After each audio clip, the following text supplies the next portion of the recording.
The last category or class of asana we're going to talk about are inversions. And inversions are tricky because they literally turn our world upside down. And they're really great in that way because they allow our body to cleanse and detoxify, and they kind of reverse the effects of gravity on our body for a time. And they can be incredibly disorienting for many of us when we first start going upside down. So it's really important to know the alignment principles that will help you stay safe in inversions, and they'll also help inversions heal you instead of having inversions hurt. Because many people don't do inversions or arm balances or things that take them upside down because they're really scary and they feel really disoriented, and or they may have not felt good in them at any given time. So we're going to work on feeling good in our inversions today and learning alignment principles that help us get into them more easily and more comfortably. We're going to start with headstand. Headstand is considered the king of the asanas, and it is a heating sun inversion. So it is an inversion with a lot of power. And I recommend it with your general template, which you're going to learn in Module 6, the Science of Sequencing. But I recommend doing it in your practice about the same time as your arm balances or your core work. Often that's when I'll do my headstand. And for those of you who are more advanced in your practice, sometimes I even start my practice with a headstand, especially if I'm feeling low energy or like I don't want to practice, because it's very heating and very stimulating. Now, our alignment principles for inversions are that, shoulder stand, you're mostly on your shoulders, but headstand, you're on your head, right? It's evidenced by the name. And you still have to extend from your foundation down into the earth first, right? We know we have to root to rise, just like any plant, it has to root down to be able to grow up. It's very counterintuitive though in our own bodies. So even in a headstand or shoulder stand, the pressure, the energy we want to send out has to go down first to rise up. When you do this, it actually takes a lot of pressure off your foundation, encouraging, it makes it easier for you to stay up for a while, especially in headstand. Now, once we extend from the foundation into the earth, you extend back up. And we have to be on our feet. You have to keep your feet active, like in the arm balances, so your legs stay engaged and they're actually helping your effort to stay in an inversion, to stay up and balanced. And you always want to leave enough energy to exit gracefully, right? You don't want to stay up to the last second and then you completely fall out of the pose in your exit, or you lose the yoga in the transition. And it's easy to do in inversions, so make sure you stay really mindful towards the end of your inversions. You also want to keep a curve in your neck. That'll be a little more prevalent in shoulder stand, so I'll touch on more of that when we get there. For headstand, again, you're going to be balancing on your head. Now, some people, the wear on your head depends on what tradition, who your teacher is, and I would say first and foremost what feels comfortable to you. You want to keep a curve in your neck, so you really don't want it to be too far back, because then, as you can see on me, if I were to balance too far back, my neck would be flat. So I actually I'm more on my hairline when I'm in a headstand, because that gives me the best curve in my cervical spine. You want to find where is comfortable to you. There's going to be a point that's going to feel really good to you. I would recommend somewhere between the hairline and right before the crown of your head, somewhere right in here on me, right? And again, as one of my teachers would say, the right spot is the right spot, and just be mindful when you're testing out those spots. One way to feel that is if you take a block and you put it on your head and press down a little bit on the block. Now, if you just press down on the block, it probably feels like there's compression in your neck and it doesn't feel really good. But now press your head up into the block. It sounds almost silly, but once you do that, the spine feels longer and it doesn't feel like there's as much pressure from the block. This is the same thing you're going to do when you're in headstand, right? Now, that pushing your head into the block will translate into pushing your head into the floor in a headstand. So that's how you take pressure off the top of your head and off your neck. It's extending from the foundation, which will be your crown in headstand, and extending into the earth. Very counterintuitive because you're upside down and you're not used to having your head as your foundation. But that's what we have to do to create more lightness in a headstand. Now, I'm going to teach you headstand with the in the arms, the hands clasped. There is one called tripod headstand. Sometimes that's easier for men, and I will show it to you, but we're going to start with the hands clasped headstand. So in the hands clasped, you want to interlace the fingers, draw the pinky side of your hand in. You want your elbows no wider than your shoulders. That is key for having a solid foundation that's going to support you. You're going to place your head, again, either at the hairline or somewhere a few inches above, or maybe an inch or half an inch, but an inch or two above. And you're going to press your head into your hands, right? So there's this kind of extension down into the foundation, and this curling upward to draw your shoulder blades on your back. Just like dolphin pose that we did in preparation for Pincha Mayurasana, dolphin pose is also a great preparation for headstand because you really have to work the shoulder blades on your back and keep pressing your head into the earth. So a lot of times when we're in headstand, the shoulders round forward, the head just kind of collapses. But you need to do the opposite, like in Pincha, like in Cobra, shoulder blades down your back, press your head into the floor, and you're going to feel a lot lighter in the pose. And of course, keep your feet active. There is no kicking going up to headstand. Under no circumstances should you ever kick to get up into headstand. And I say that with the utmost seriousness because you are balancing on this itty bitty neck. And when you kick, your foundation gets wobbly. And you should never kick, you should never get your foundation wobbly because it's just not worth it. You want to be able to lift up into the posture and stay really steady in your foundation. So with the kind of tripod clasp, hands interlaced, pinky finger comes in, elbows no wider than your shoulders. And then you place your head on the earth. And the first variation is you can just stay here and get really comfortable with your pressing your head into the floor and drawing your shoulder blades on your back. So it's not like this, right? Shoulder blades back, head into the floor. And then the next phase is you just lift your legs up, you lift your hips up. And then you just walk in. And then maybe you can start lifting up into a little ball, right? So that's a good place to go, is just lift up into a little ball.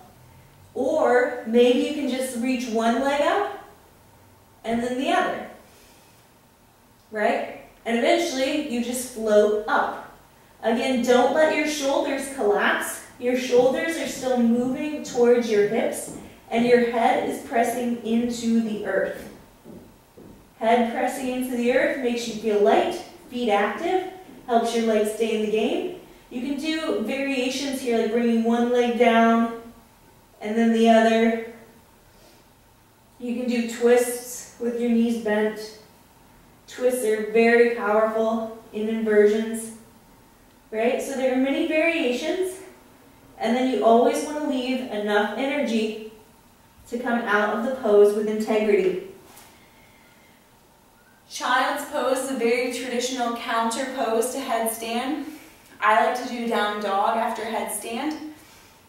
But especially if you've been up there a while for you, that was very short for me, you want to give yourself time to recover and reorient after the pose. And again, be in integrity in these postures. Do not kick up. Press your head into the floor. Draw your shoulder blades on your back and keep your feet active. Now, in tripod headstand, your hands are kind of out to the side, and your hands and your head literally make a tripod. So in that variation, and this one's actually, I don't feel as comfortable in this one, but sometimes this is an easier variation of headstand for men. So your head's on the floor, same principles, your hands are just in a different place, and they will be at a tripod, right? Not by your head, at a tripod, at a triangle. And then again, you can lift the feet up. Don't let the shoulders roll forward. Draw the shoulder blades on your back. This can be a cool place to practice because you can just bring your knees up onto your elbows. And now you're in an inversion, but you're not anywhere that's intimidating. And then you can eventually just start to extend up towards the sky. Come back down. Can also practice Bakasana from here. Okay? So same principles over and over again. You can practice at the wall, but as always, be mindful of the wall, be mindful of the trap, that then you can't do it without the wall. And I stress that because it really helped me, and I've seen practitioners who for years can only do a pose at the wall. So those are your guidelines for headstand. Again, extend from your crown into the earth, keep your shoulder blades moving on your back and your feet active. Never kick up. Allow yourself to float up and choose a variation that allows you to experience headstand in a way that creates health, not hurt. The next inversion we're going to work on is shoulder stand. Shoulder stand is the queen of the asanas. It's related to the moon, the feminine energy. It's a more cooling asana. And when you do shoulder stand, your shoulders are where you're going to have a lot of your weight. But you're still going to press your head back. You're still going to have a curve in your neck. And those are important aspects to learn. Now, shoulder stand actually begins in bridge pose. Bridge pose is Setu Bandha Sarvangasana, and shoulder stand is Sarvangasana. So a great way to practice shoulder stand, my favorite way to practice shoulder stand actually, is in a variation of Viparita Karani. So you'll come into bridge pose, you'll place the block underneath your sacrum, really work your shoulder blades on your back, really press your head into the mat, and then you can bring your feet up. So this is actually my preferred way to do shoulder stand. When you're here, you want to keep your head pressing back into the mat. Don't move your head around. I know I'm doing it now so I can talk and teach, but when you're practicing it, you don't want to move the head at all. Keep pressing the head back, shoulder blades back. This is really what sets you up for shoulder stand. Now, another variation of Viparita Karani is you just lift the hips up onto your hands. And that bridge pose can really prepare you for that. So this is actually Viparita Karani still. And shoulder stand, you would lift up so that you are perpendicular. Now, from shoulder stand, you can again do variations with your feet. You know, temple pose. You can take one foot over and then the other. And then there's Halasana, plow pose. You can work your shoulder blades underneath you.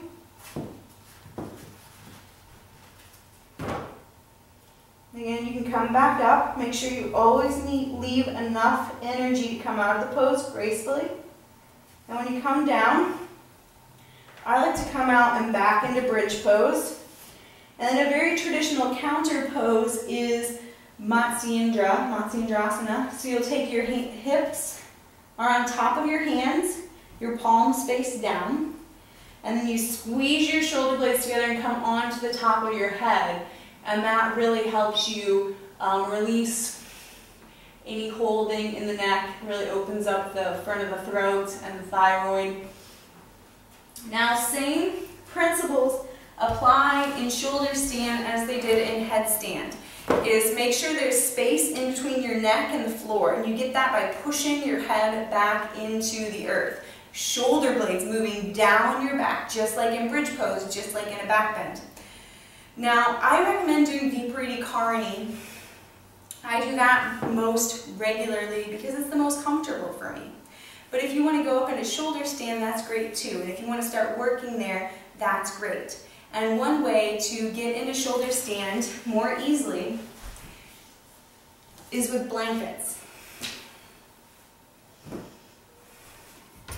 And you can take 2 or 3 blankets, and you're going to put the folded edge towards the top of your mat. And then you come onto your back, and the edge of your shoulders is at the edge of the blankets. And what this does is it just creates a little more space between your shoulders and your head, so you have a curve in your neck, so that the back of your neck is not on the floor. Now, you work your shoulder blades underneath your back. Now, some people go into it by going into plow and then coming up. I like a little more control than that, so I will actually go into more of a bridge pose, work my shoulder blades underneath me, head's pressing back, and then lift my feet up. Now you can see it's much easier for me to get into shoulder stand here with the blankets, and it's much easier for me to get vertical. Again, you can go into your variations with the props. They're also a lot easier.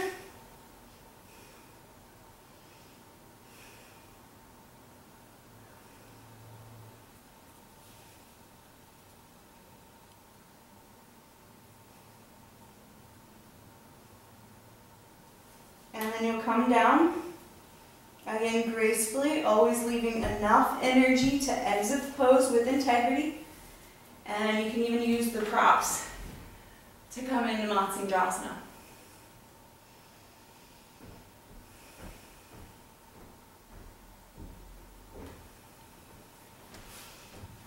So those are a couple ways to start to add inversions to your home yoga practice. And inversions are incredibly powerful. Iyengar recommends you stay in an inversion for at least 4 minutes to receive the full benefits of the pose. I'm telling you that because it, I think, communicates that these postures require a little more length, and to stay in them longer, you would have to be quite comfortable. So I don't tell you that 4 minutes is what he recommends, so you'll try to stay there for 4 minutes. I tell you that so you realize how powerful these are and that you need to have a degree of comfort in them. So if they're not comfortable for you, don't stay up for 4 minutes. But if Viparita Karani, if the block underneath your sacrum, if you can stay there for 4 minutes, I think that is more powerful than doing full shoulder stand for 1 minute when it's uncomfortable. Or to just stay on the top of your head, or maybe be in tripod with your knees on your elbows for a minute instead of just going up to one sloppy headstand for a minute. Inversions are a very powerful practice, and they need control. They need control for you to be really safe and for them to be effective. And to have control, you do have to try them, right? So choose variations that are appropriate for you. Explore these postures. In your practice support section, I created a whole section that takes you through a sequence that prepares you for first headstand and then shoulder stand. So you're prepared for those postures. You can start to explore them more safely. Thank you so much for watching. Thank you for being a part of this practice. The light in me sees and honors the light in you. Namaste.